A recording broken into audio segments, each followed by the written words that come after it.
All right. So today is part 2, gene regulation part 2. So today we're focusing on eukaryotic organisms as opposed to prokaryotes, which we talked about last time. And so I got my timer set for 1 hour and 15 minutes because I went a little over last time, but I'm surprised it didn't take me 3 hours because it's a lot of info, and now I can kind of keep track. But anyways, so today we're focusing on eukaryotes. Now, just a quick sort of refresher. Who can tell me what defines a eukaryotic organism, a eukaryotic cell, as opposed to a prokaryotic cell? Of course, there's no one here, but if you're answering it, in your own head or on paper or out loud to your dog, whatever it is, that's kind of the goal. Try to be as interactive as possible. So a eukaryotic cell and eukaryotic organisms that are composed of eukaryotic cells, if they're multicellular, there are unicellular eukaryotes, so don't forget that, like amoebas, certain parasitic protozoans as well, phytoplankton. Anyways, I digress. A eukaryotic cell is complex, typically large, larger cells than prokaryotic cells. They contain membrane-bound organelles, such as the nucleus, which houses the genetic information, our DNA, mitochondria, lysosomes, Golgi apparatus, endoplasmic reticulum, etc. So today we're going to be discussing how genes are regulated in eukaryotes, and we're going to see that there's some similar trends, similar themes with the prokaryotic cells, with transcription and all this stuff, but there's some nuances and some differences that allow for more regulation, really, and more fine-tuning and tweaking. And we sort of started our discussion last time with sort of talking about how different cell types arise from a single cell. So as we know, all life starts as one cell. And then through successive mitotic divisions will give rise to a multicellular life form. Or if it's a single-celled organism, it can clone itself through asexual reproduction to make two separate organisms. So, okay, sorry, my distracting thing, text, but man, if I do that, do not disturb. Okay, let's see if that works. Okay. So where was I going with this? Okay, starting with a single cell. Now, the key here is that the only way that this single cell can give rise to a variety of different cell types, from skin cells to liver cells to brain cells or neurons, same thing, is through gene regulation. Which genes are activated, which are inhibited. And today we're going to explore how this happens in us, eukaryotes. last time we saw kind of gene regulation in prokaryotes in response to, the presence of tryptophan or lack thereof, to lactose availability. So certain signals can also be integrated and manipulate gene activation or protein production this way. This is called signal transduction. So it's the sort of chapters they kind of,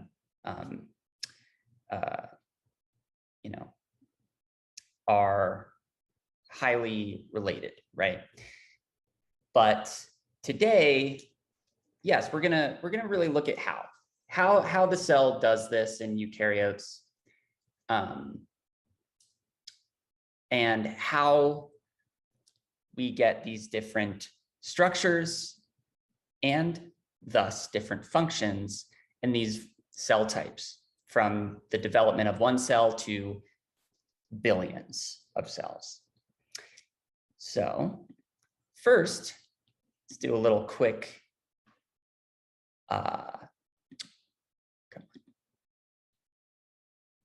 review of sorts now. Don't focus yet. This will be a good picture to come back to later, but I want to just kind of take a quick overview of our central dogma of cell molecular biology.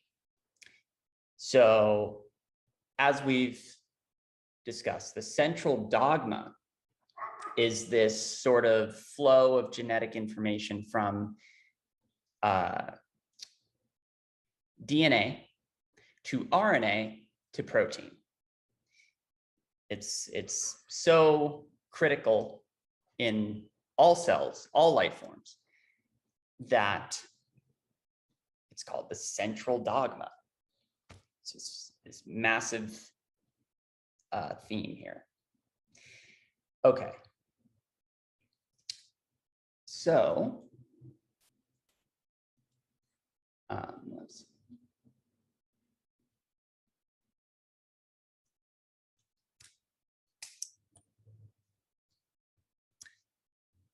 With this, I want you to focus on DNA, right? Being transcribed to produce a messenger RNA molecule, single-stranded, and then the RNA just kind of really, again, this is a eukaryotic cell. So let me backtrack for a second.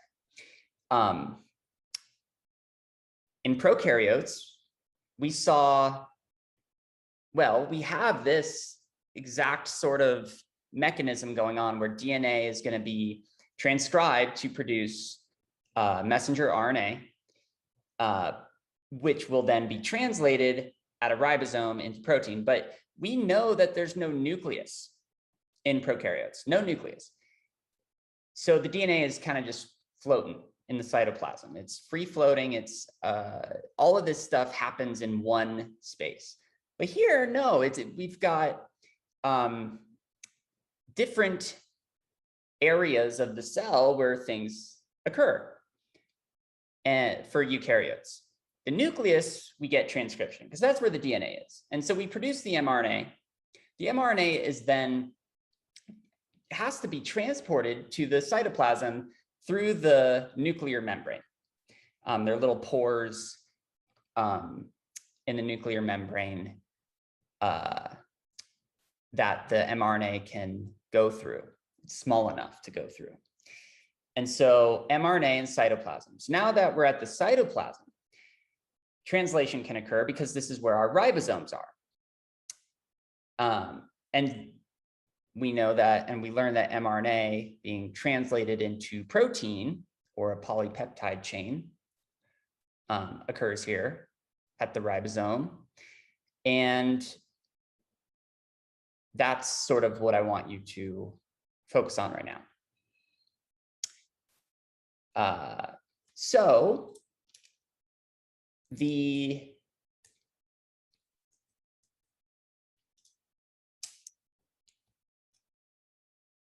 the key here is that there's a lot more, as you can even see with all the degradation of mRNA, RNA processing, protein. There's a lot more opportunities for eukaryotic cells to regulate protein activity. Whether proteins are produced at all from RNA, whether they're active, how long they're active. This is going to really be important in how cells specialize in structure and function. What proteins are they making? How much are they making? How long are they sticking around? So we're going to learn, these are the mechanisms. This lecture is going to focus on the different mechanisms of eukaryotic gene regulation. So we're going to start with this general definition, differential gene expression. Okay. So differential gene expression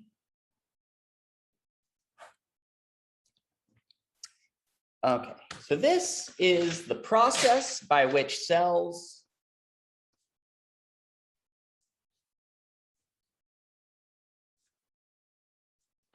become specialized in structure and function.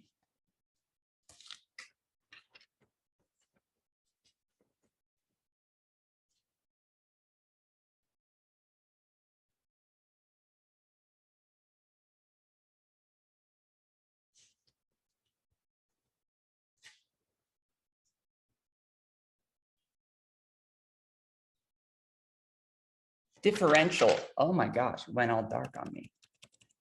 That's annoying. Oh, it's because of the camera and the light. So let me do that. Okay. I think I get it now. It's kind of annoying.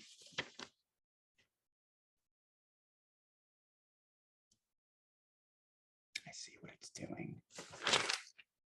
If it continues to bother me, I'll pause the recording and fix it. Probably set the brightness like at a set brightness. Okay. So differential gene expression, right? Different genes expressed in different cell types. Okay. So it's important to recall, and I think I mentioned this last time as well, that all of our somatic cells have identical DNA, identical genomes, genomic sequences of DNA. It's the same. So how does a cell differentiate into a keratin producing skin cell, structural supportive protein and protective cell, a myosin and actin producing muscle cell? These are the contractile proteins, the fibrous proteins responsible for movement in our muscle cells. An antibody producing white blood cell, a digestive enzyme producing pancreatic cell, etc. Now, they look different, they act different, they're functioning different, they're structurally different. So, but that's not to say that a muscle cell doesn't have the gene in its DNA, in its genome, that encodes for keratin that a skin cell expresses. It's not to say the muscle cell doesn't have digestive enzyme genes, but it's not making them. They're shut off. It's not a muscle cell's job to digest food, right? Okay. So let's take a look at an example that I like from the textbook, and kind of, well, just to visually sort of see how this plays out.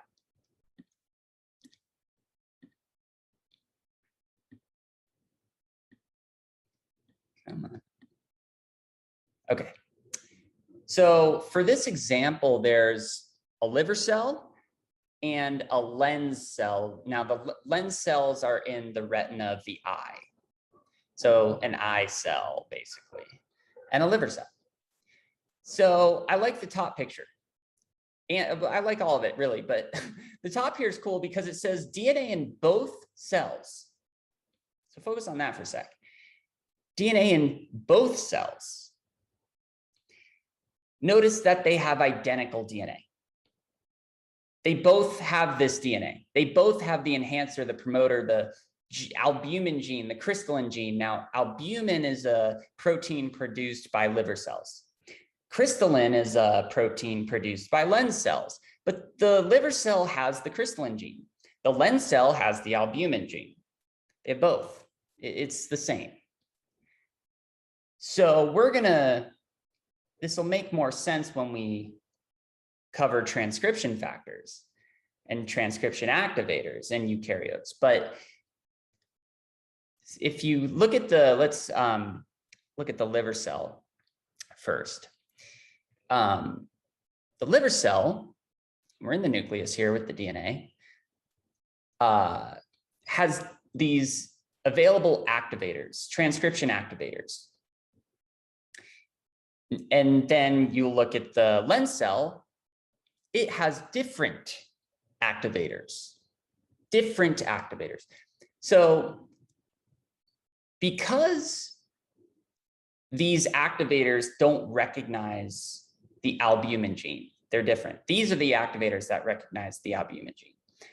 If you have these ones present, these activators, then you're going to see expression of this gene. You're going to have albumin produced. So it's all dependent on which transcription factors are available. Again, this will make a lot more sense when we talk about it, but I wanted to preface it with, it all depends on not the DNA sequence, it's the same, but it's the available transcription factors in the cell.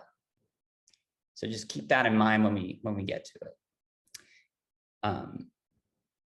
So if those activators were in the liver cell, then you would see the crystalline gene expressed. So they're kind of calling the shots here. Okay.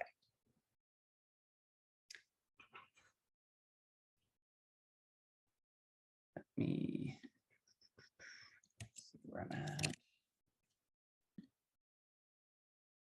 Okay. Oh, this is kind of nice. I can pause the recording to kind of review my notes, and because this is the first time I'm doing this lecture, both of these lectures, the first time. And I made them from scratch, so it's like trial and error, and had to rearrange some things, but I think it'll work. But anyways, just keeping in the back of your mind about these transcription factors, okay? And they're dictating which genes are being expressed and which really aren't in different cell types. Okay. Now I want to take a look at a very cutting edge emerging field that is extremely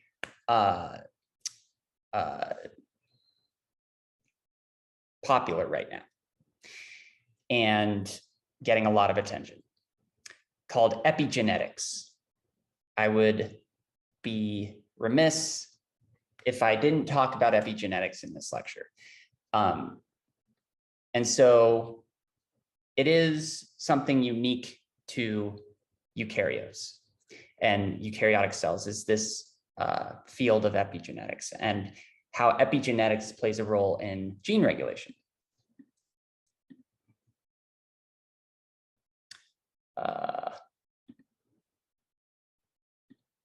Okay. So regulation of chromatin structure. This is the heart of epigenetics. And so I want you to recall what chromatin is. Now, During interphase, remember this is the cell cycle G1, SG2 before mitosis, right? Interphase is when our DNA and these proteins called histones form this complex that looks like spaghetti. It's not too condensed, right? It's like kind of stringy and loose. Well, this is good because it makes the DNA accessible for transcription, for RNA polymerase to come in and transcribe DNA to produce messenger RNA. Okay, great. So keeping that in mind, these latest findings have shown that there are actually two types of chromatin. Two types, one of which is a little more condensed than the other. One is a little more loose. So we'll start with the loosely arranged chromatin. So this is called euchromatin.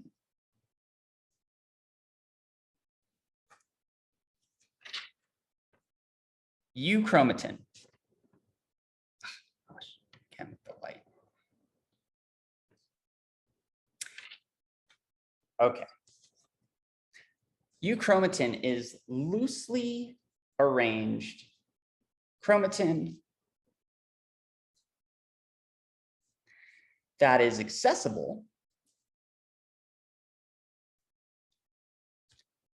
by the proteins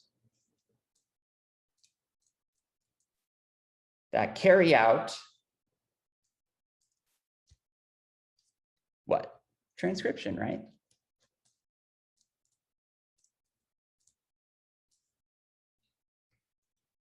And then, so I'm writing that.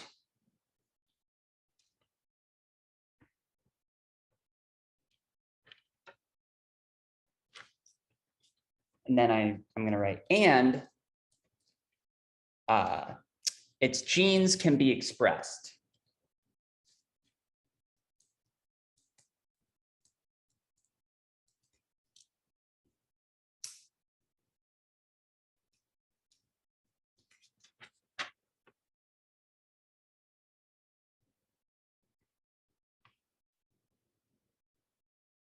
Maybe I figured it out. If the light's shining on the camera, it'll stay light like that.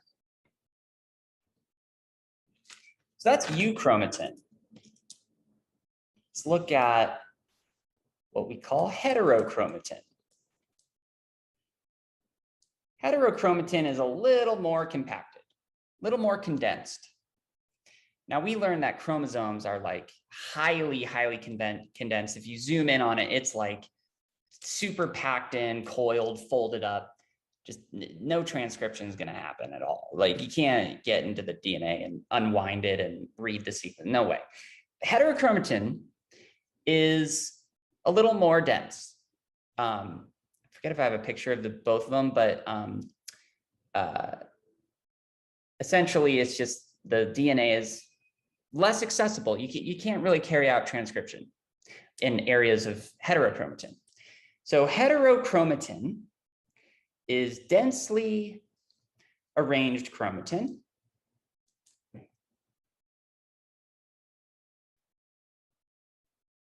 that is less accessible for transcription.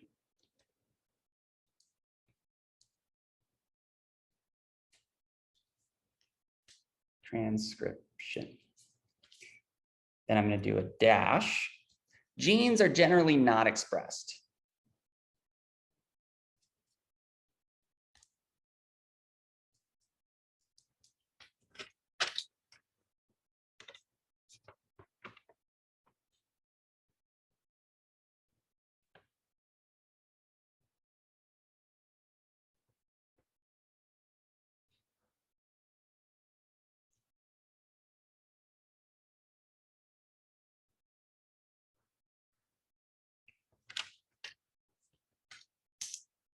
Okay.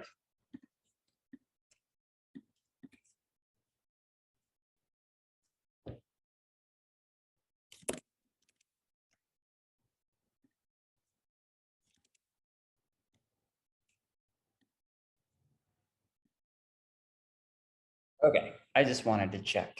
I paused it. I wanted to check if I had a good picture, and I like this picture better than the textbooks a little bit. It's a little, and so the one in the slides.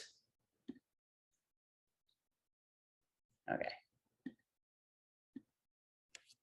So if you take a look here, here's our chromosome, right? Just like super coiled up and compact. This would be like heterochromatin, the inaccessible chromatin. Nucleosomes are the term for just one of these units of histone proteins with DNA wrapped around them.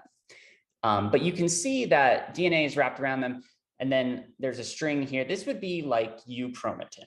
The DNA is much more, proteins can come in and carry out transcription here more easily, right? And so it zooms in. I like this picture because it keeps zooming in on a nucleosome. And you can see that there's these histone proteins with DNA wrapped around them. And the reason I like this is because we're going to talk about epigenetic modification, the first of which has to do with these histones. Make sure the timer's going. Okay. Okay, and I want you to pay attention to this N-terminal histone tail. All that's referring to is that these are proteins, and proteins have an N-terminus and a C-terminus at either end of the polypeptide chain. So remember, proteins are chains of amino acids, these polymers of amino acids that we sometimes call polypeptide chains. And there's an N-terminus. If you zoom in at the molecular level and you see the amino acids, you'll see even in the individual amino acid, it has an N-terminus and a C-terminus,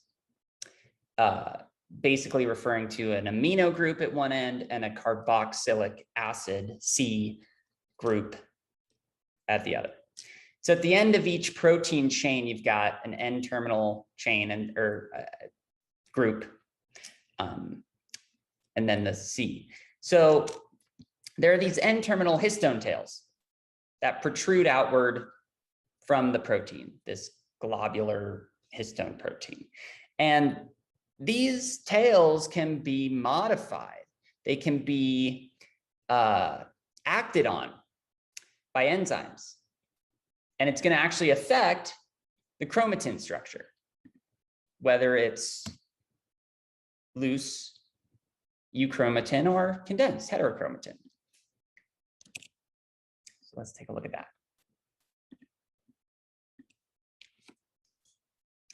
Okay, epigenetic regulation, histone modifications, and DNA methylation. Okay, so in all eukaryotic cells, all eukaryotic organisms, histones can be modified.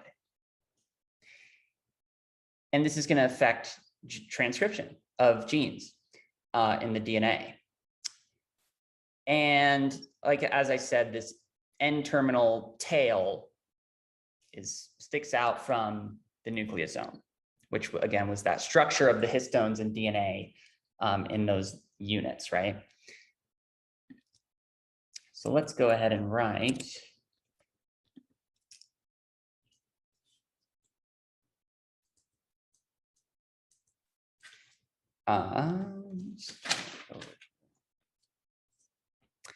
So we're going to start with histone, what we call histone acetylation. It's the first type of chemical modification that can be made to these histones. I'll get a new piece of paper, histone acetylation.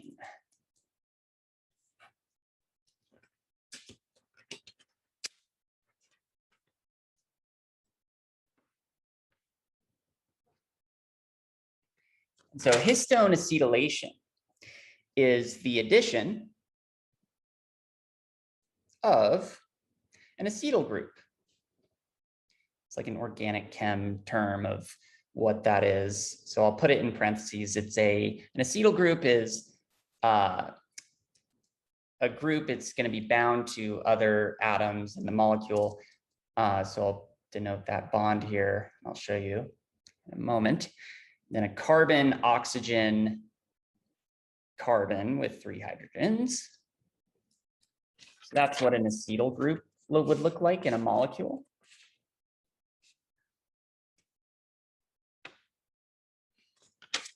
So it's the addition of an acetyl group by an enzyme, by a modifying enzyme.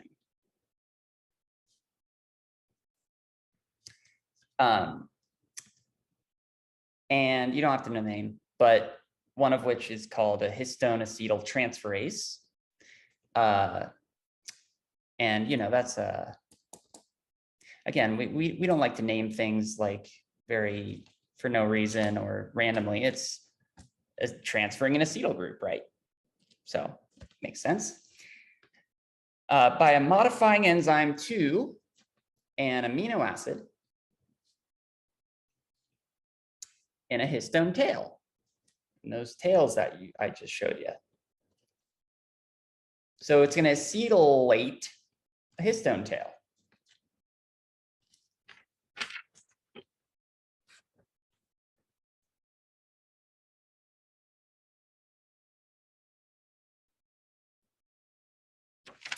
This promotes transcription.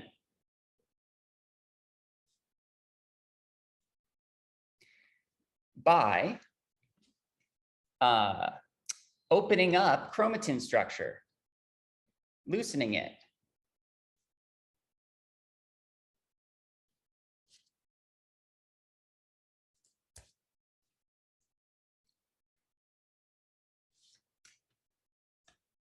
Next sentence. So histone, so that's histone acetylation. It's going to really activate transcription in regions of chromatin that are more like heterochromatin and condensed. Oftentimes when you see chemical modifications, addition of chemical groups, things binding to one another, you're going to see a shape change with that. So yeah, I just like to mention that because it's just such a powerful common theme in biology. With all these chemical reactions, you're going to see a shape change in the end molecule. Okay. Next sentence. So histone methylation. So histones can be acetylated or methylated.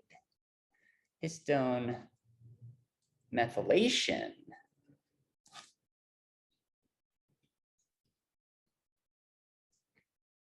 On the other hand, right? So I'll just do that. So I'm starting with histone methylation.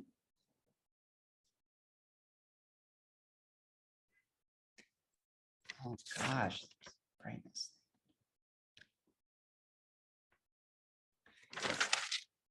Histone methylation. This is the addition of a methyl group.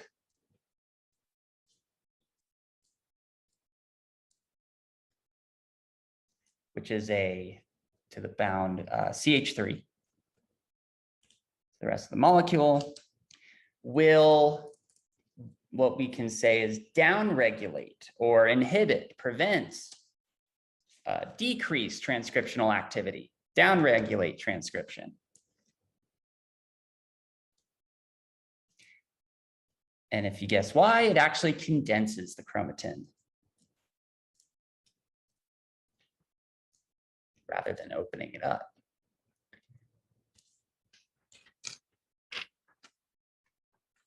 So histone methylation. Don't worry, I'm going to introduce some colors soon because it's too black and white right now.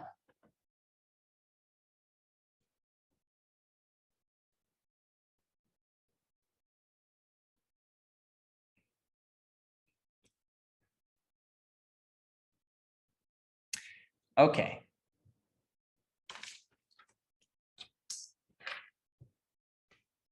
So we'll see, but I was planning to talk a little about cancer towards the end of the lecture. Hopefully we'll have time, but we'll see.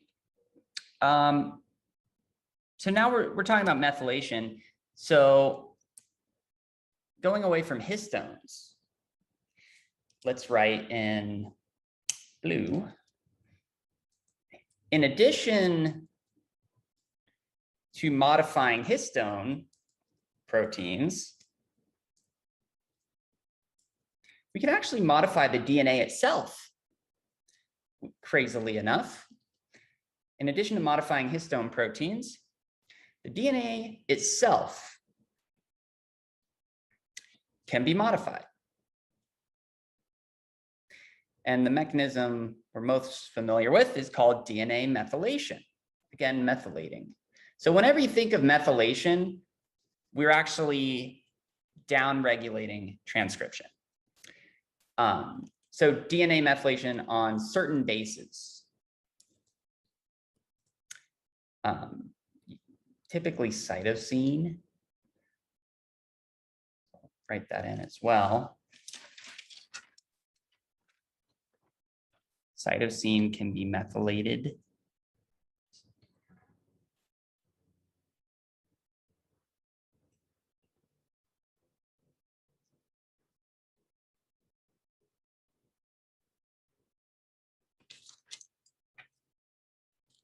Now, again, DNA of genes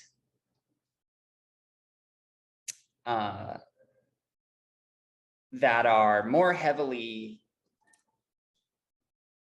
methylated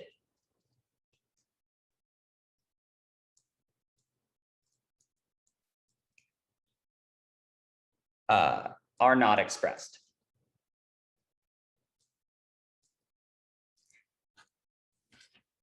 So methylation really silences transcription, or silences genes, we call it. Gene silencing, we're turning them off. We're not going to carry out transcription or produce that protein product encoded by that gene.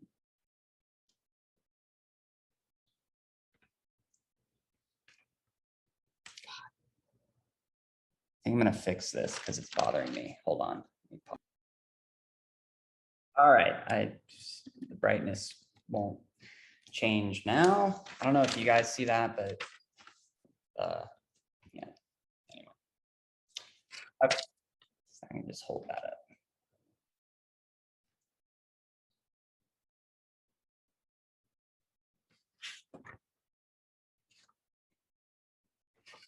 Okay.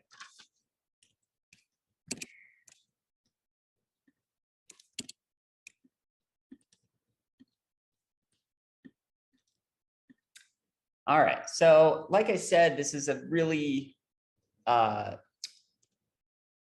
popular field right now, epigenetics. And so I wanted to mention some relevance, the significance of these types of modifications to histones and DNA. If you notice, the DNA sequence didn't change, right? With methylating or acetylating the histones, we don't change the DNA sequence. And yet, we're regulating gene expression. We are going to see genes that are produced or not produced, activated, inactivated. We never used to think this was possible. We used to think that, as biologists, we used to think you had to affect the DNA sequence somehow.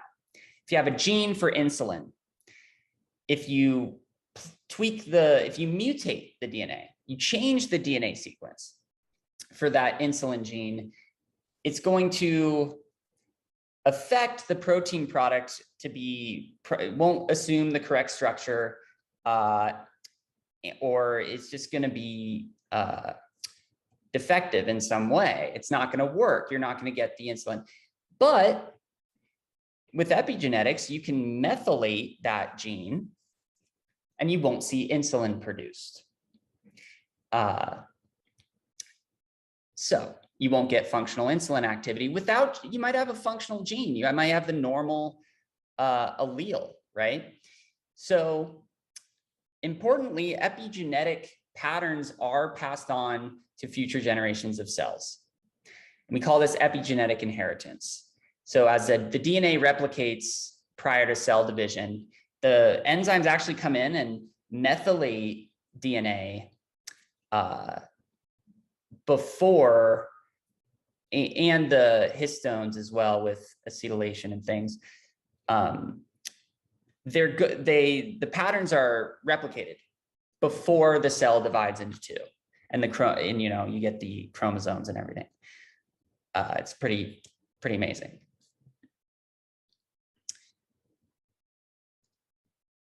Okay, and then again, DNA mutations, they're typically permanent. Like if you change the sequence, if you mutate my DNA with ultraviolet radiation or carcinogens or inflammation, like these things, that's going to affect protein production permanently. You're taking the cookbook and you're erasing the recipe, or you're rewriting a different recipe that's not going to produce the meal or the whatever you're cooking. You're not going to get the soup or the pie or whatever. But epigenetic modifications are reversible, and they can respond to environmental changes. Methylations, acetylate, all these things are, there's demethylation, there's deacetylation. You can remove these groups, you can add them. It's flexible. Again, this is pretty new for us. And it does explain, we never really understood fully how identical twins can end up being so different later in life until they looked at epigenetic patterns, which is something you can develop during your lifetime. So one can develop schizophrenia or another type of disease, type 2 diabetes, obesity, etc. Depending on how they were raised. It's pretty amazing. So two genetically identical mice, okay? They have this coat color gene that's overexpressed during development. So the one on the left here, you can see that's what that looks like. Now, the right's mother looked like that. Okay, it had this overexpressed gene, but the right's mother got pregnant. Okay, and they fed while the offspring was developing. They fed the right's mother a diet rich in folic acid, which contains a lot of methyl groups. And so these methyl groups actually methylated the offspring's DNA, believe it or not. And that's the offspring. You would think that you'd get something it has this overexpressed gene, it has the same genetic sequence as the mother, this fur gene, that it would look like that. But no, the methylation actually downregulated this gene. It'll prevented it from being transcribed for too long. And so it only got the correct amount of coat color. And amazingly, this mouse got pregnant as well without even being fed the folic acid diet. And the mice of this mouse, the offspring of this mouse, had the same fur color and they didn't feed this one the folic acid diet, meaning this is epigenetic inheritance. The epigenome, the methylation pattern, was passed on to this mouse's offspring. Now, this example, a little more relevant to humans, blew my mind, and I'll show you why in a moment. But the Dutch hunger winter. So, part of why I love biology is because I like learning about a lot of different fields, and biology can be relevant to so many different things, from psychology to history to even philosophy. And here, this is a bit of history. The Dutch hunger winter. So towards the end of World War II, the Nazis were going to bring in more troops into the Netherlands, but the Dutch railroad workers boycotted the Nazis from bringing in more troops. So the Nazis, to retaliate, blocked food delivery. Assholes. And so 20,000 people actually died, Dutch people, of starvation. And there were pregnant women.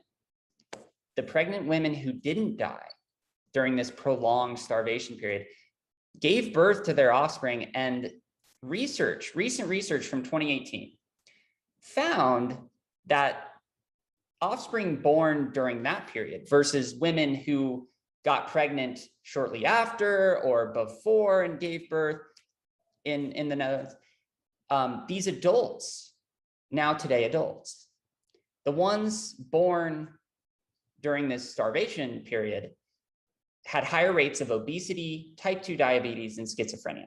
Statistically significant to show that enough women during the prolonged starvation, the higher rates of this.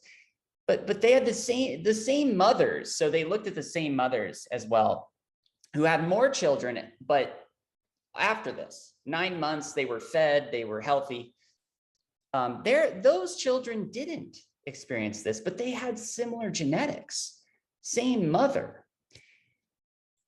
And when they looked at the methylation pattern and acetylation of the histones, they saw that it was very different among these siblings. And so this is revolutionary a bit, mind-blowing. Why? Because, Lamarck. Remember we talked about Lamarck as being wrong? Evolutionary biologist who theorized that if a giraffe needs to reach fruit at the top of a tall tree, it could stretch its neck, develop these muscles, eventually getting to the fruit, and its offspring would inherit those muscles. But we know now that that's false, right? That characteristics acquired during an organism's lifetime are not passed on. Darwin was sort of the pioneer of showing that that's not the case. It's these random mutations which the environment then selects upon for those who are stronger.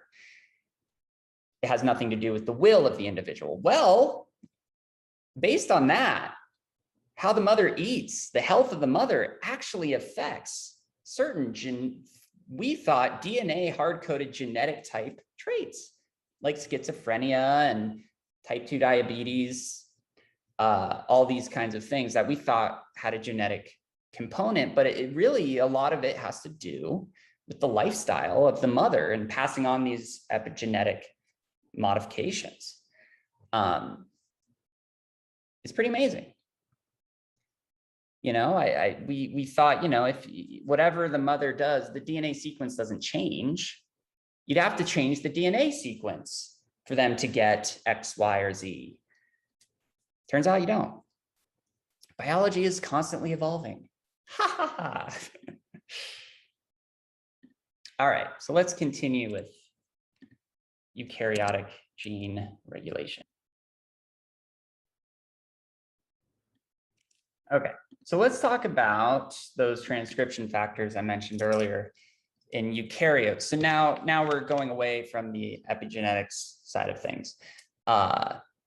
So in eukaryotes, transcription factors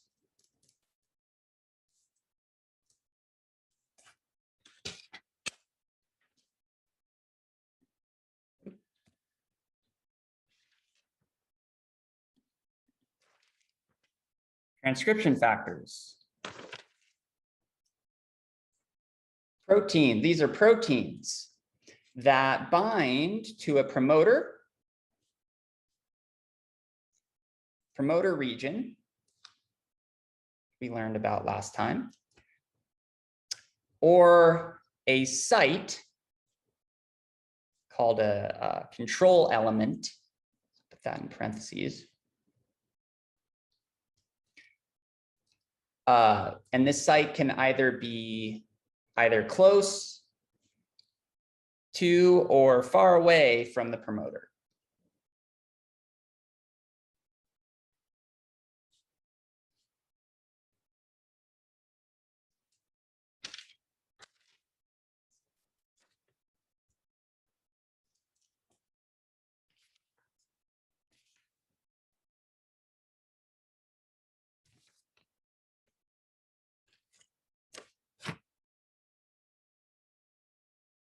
Now, as we saw in that first picture of the lens cell versus the liver cell and what's taking place in all our different cell types, it's going to be dependent on which transcription factors are around in the cell, which ones are present. So let's write only when certain transcription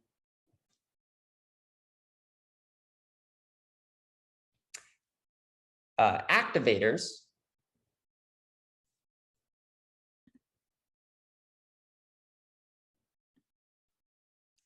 okay, so these control elements that I mentioned, they're called enhancers.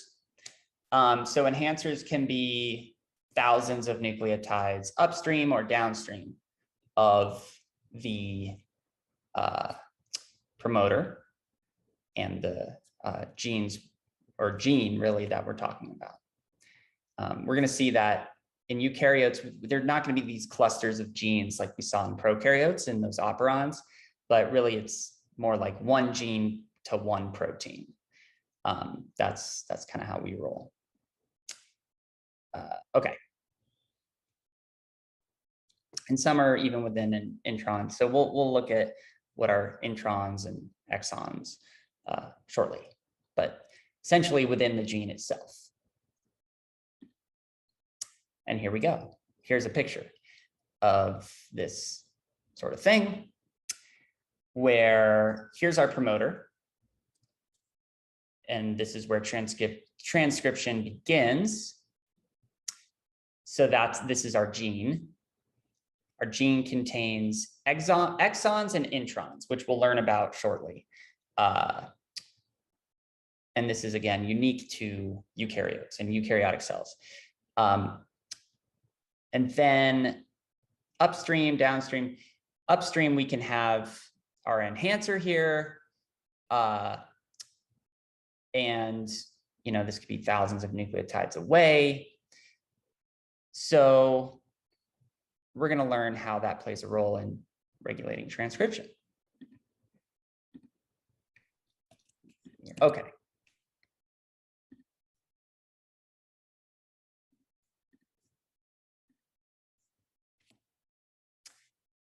So splice out here and then begin now. All right. So here we go. Transcription factors can serve as either activators or repressors of transcription. And so transcription activators bind to the promoter or enhancer.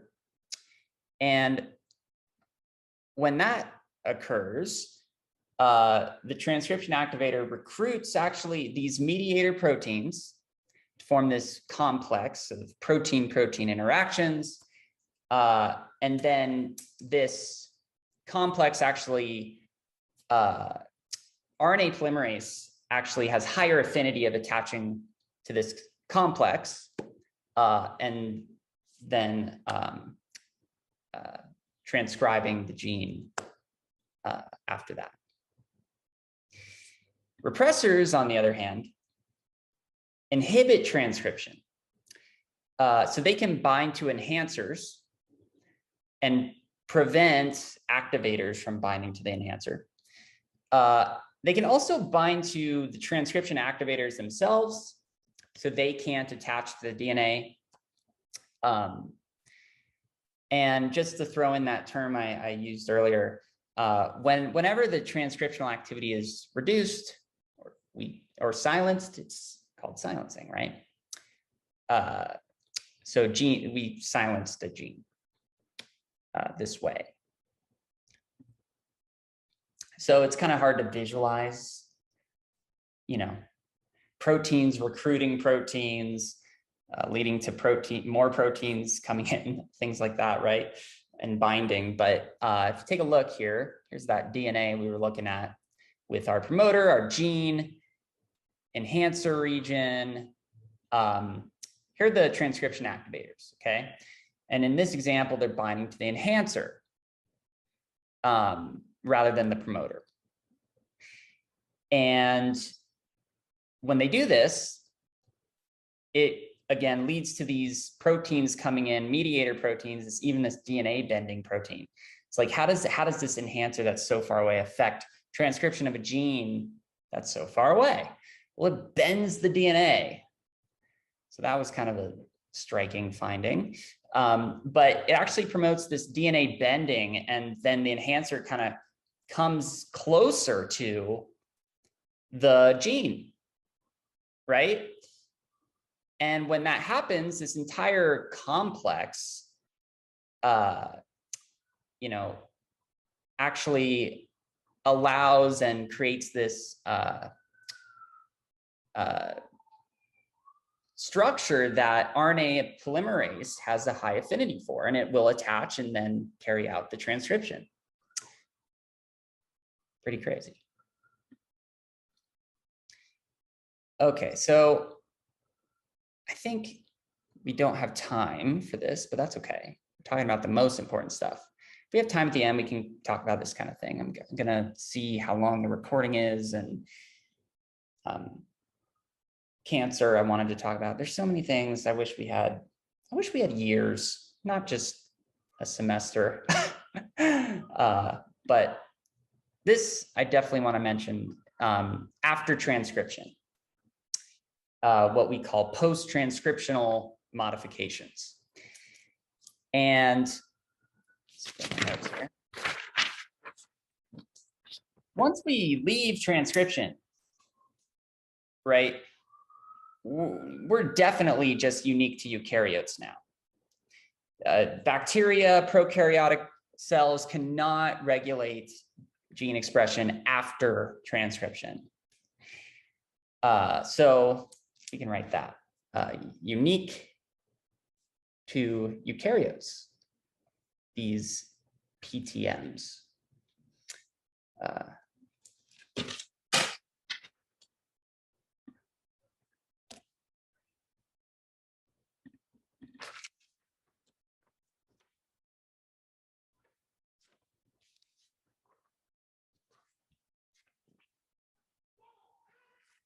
Oh boy, go shut that.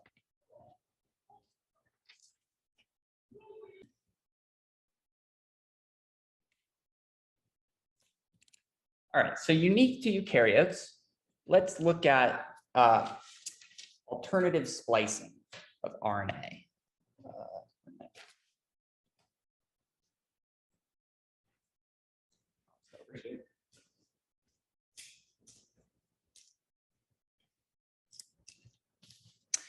So alternative RNA splicing.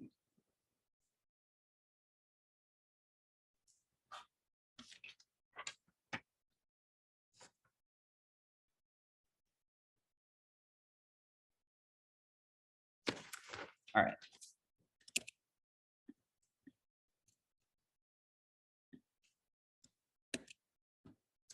Now, alternative RNA splicing is when different, or it's defined by different mRNA molecules being produced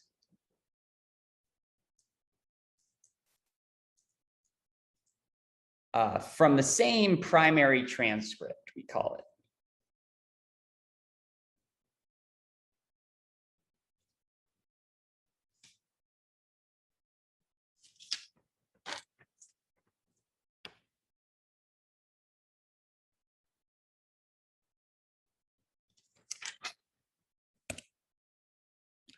So here's a little schematic of that.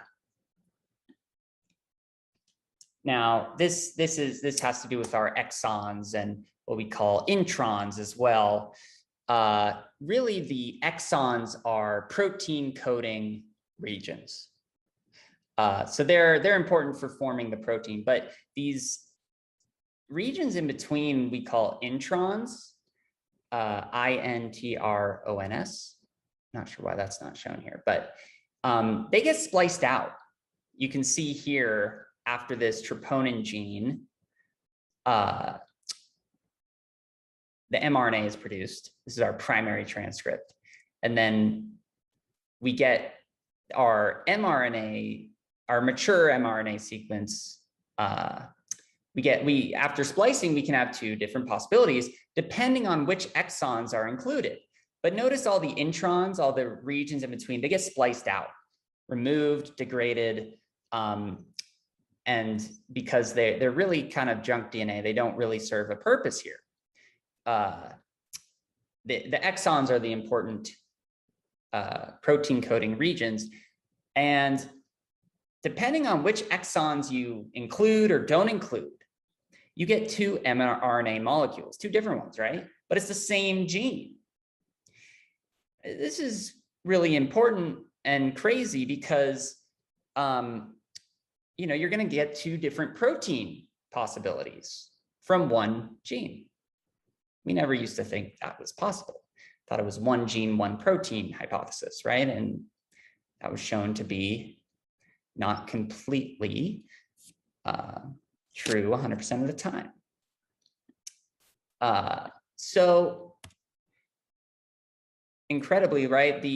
When the human genome was first sequenced, and we kind of saw that the number of protein coding genes that we have is around 20,000 genes, but that's the same number as a nematode, a mustard plant, and a sea anemone. So we were kind of stunned. What accounts for the complex form and structure of humans, if not the number of protein coding genes? But we found with this latest research in alternative splicing that over 90% of these genes undergo alternative RNA splicing. So this is going to greatly increase the different variety of proteins that are possible, right? So that kind of cleared our understanding a bit of why we have the same number of genes as a worm. Okay.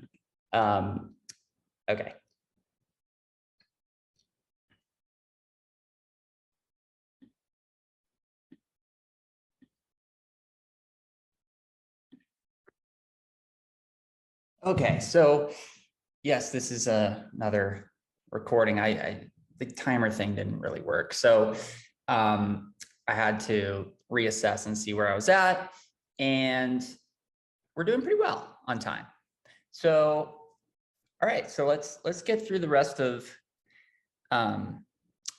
gene regulation, post-transcriptional regulation. Now we're really at prior to translation.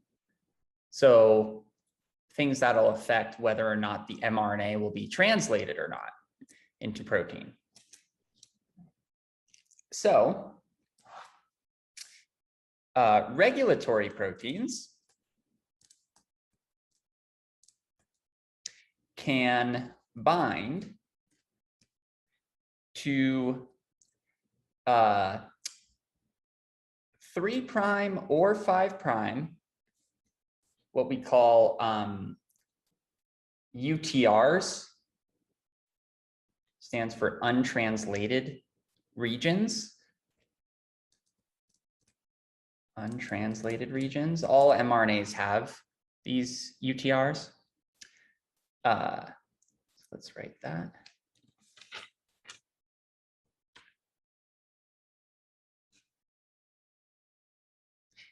And so certain regulatory proteins can bind to them to prevent ribosome attachment, so that mRNA won't be translated. You won't get that final protein product.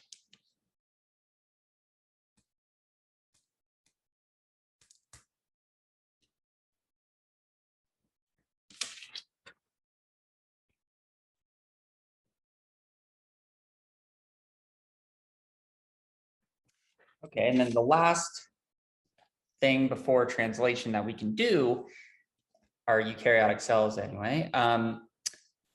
mRNA molecules can be degraded by enzymes in the cell.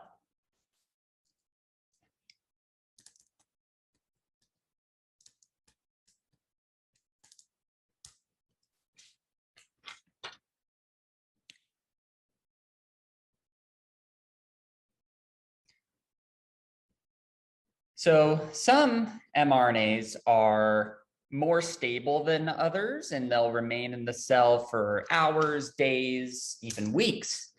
An example of which would be the mRNA that encodes for hemoglobin, polypeptides in red blood cells.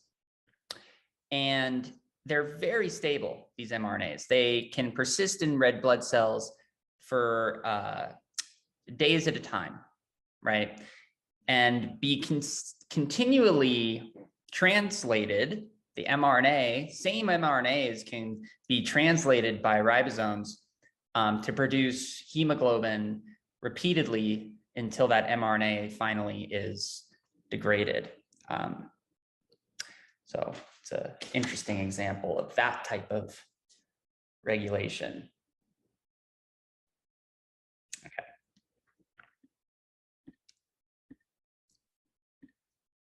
Now let's talk about post-translational modifications.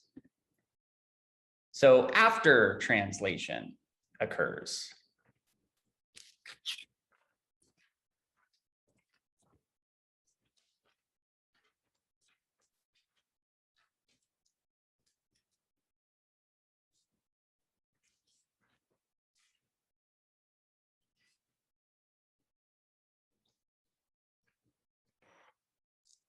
All right, so often eukaryotic polypeptides must be processed to yield functional protein products.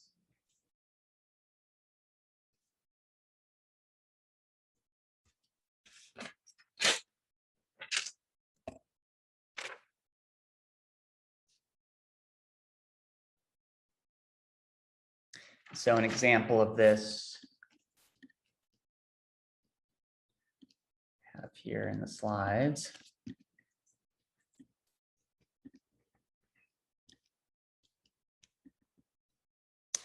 Okay.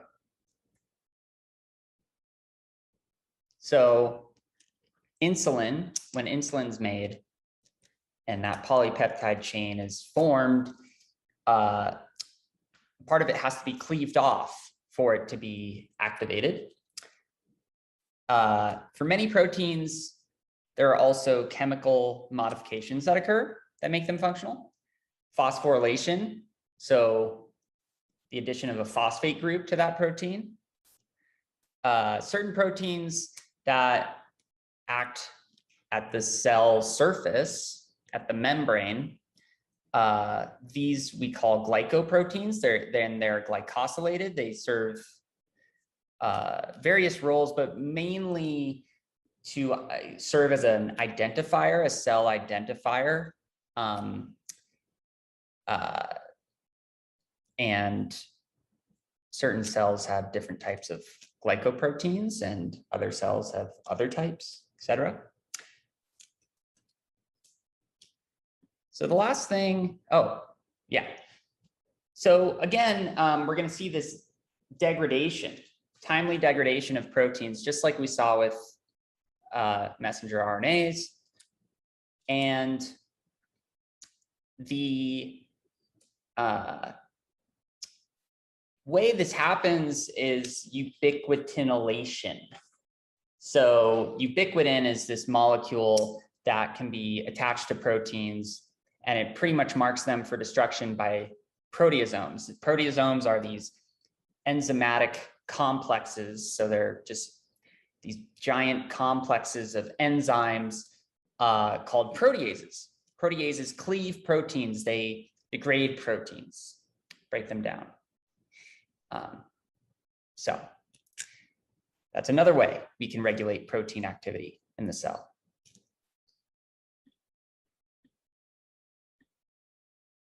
Okay, so the last thing when it comes to gene regulation in eukaryotes is called non-coding RNAs. Again, this is a massive field,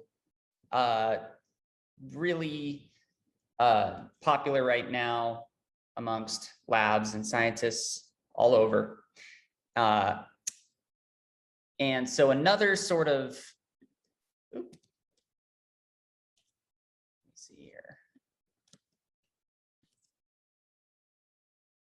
Okay, so non-coding RNAs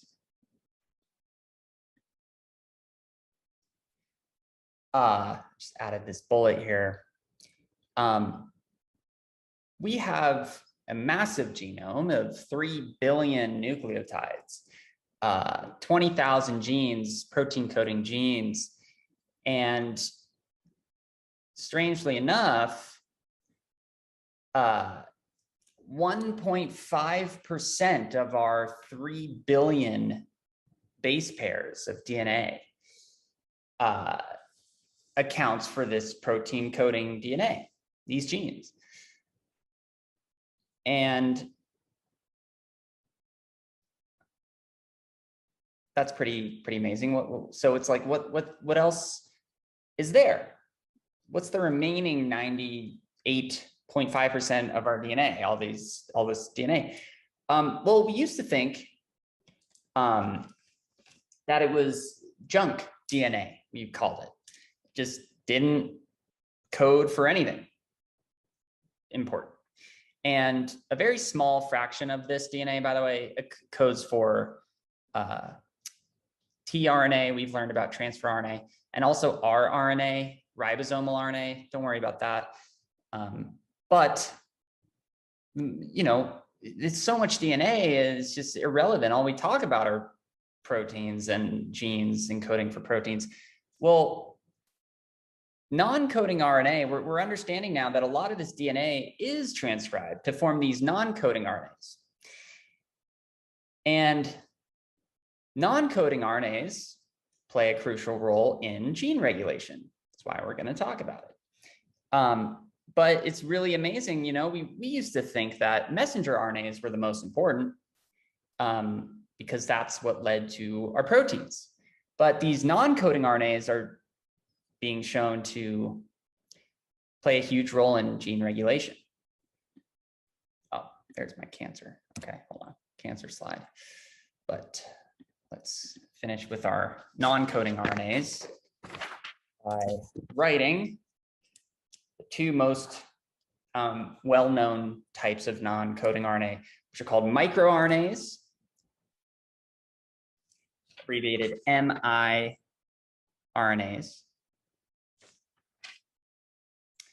So I'll add microRNAs.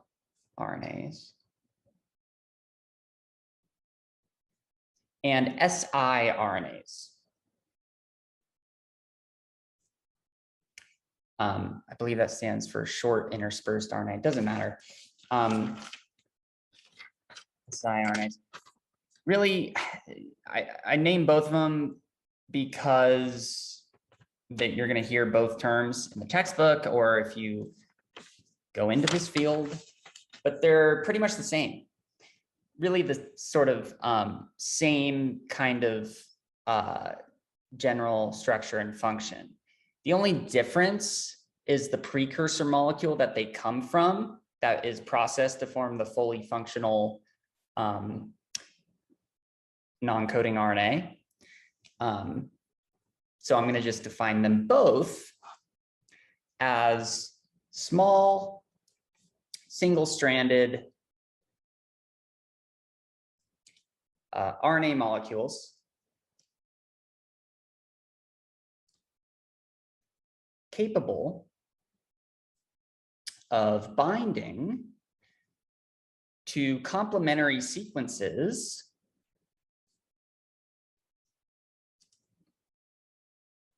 in mRNA molecules.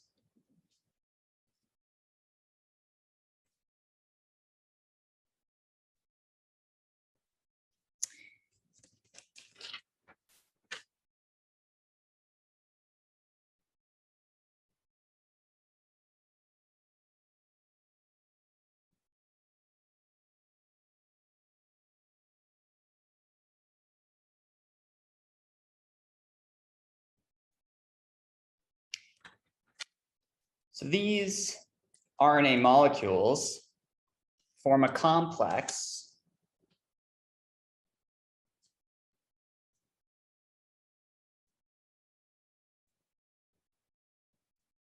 with a protein.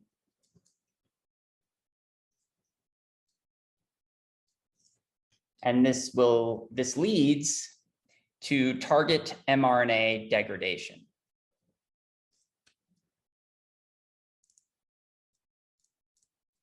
So this microRNA or siRNA, they complementary bind to a target messenger RNA that's going to be translated into protein. And because these microRNAs and siRNAs, they associate with these proteins that can degrade mRNA, that mRNA is downregulated. We see the reduced expression of that gene because the mRNAs become degraded, destroyed. So if you've heard of CRISPR-Cas9, this lecture is on eukaryotic gene regulation, but the only part of this lecture that prokaryotes also have the capability of regulating genes this way is microRNAs.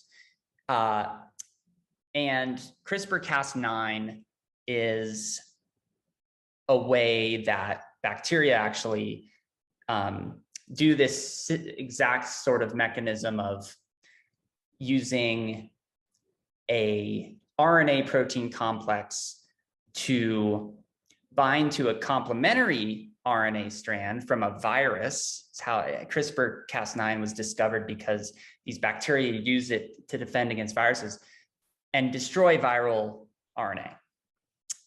So whenever you think of microRNAs, siRNAs, they're really they're decreasing gene expression because they're interfering at that mRNA level. They're degrading at target mRNA sequences. And I actually in grad school, did I actually do it? I don't think I used it, but I could have used siRNA transfection to, so it's a good lab tool these days to use these types of RNAs to affect gene expression, to see if it affects a cell's, or what effects it might have on a cell's function, whether it be cell migration or growth and division, proliferation, attachment, etc. So, all right.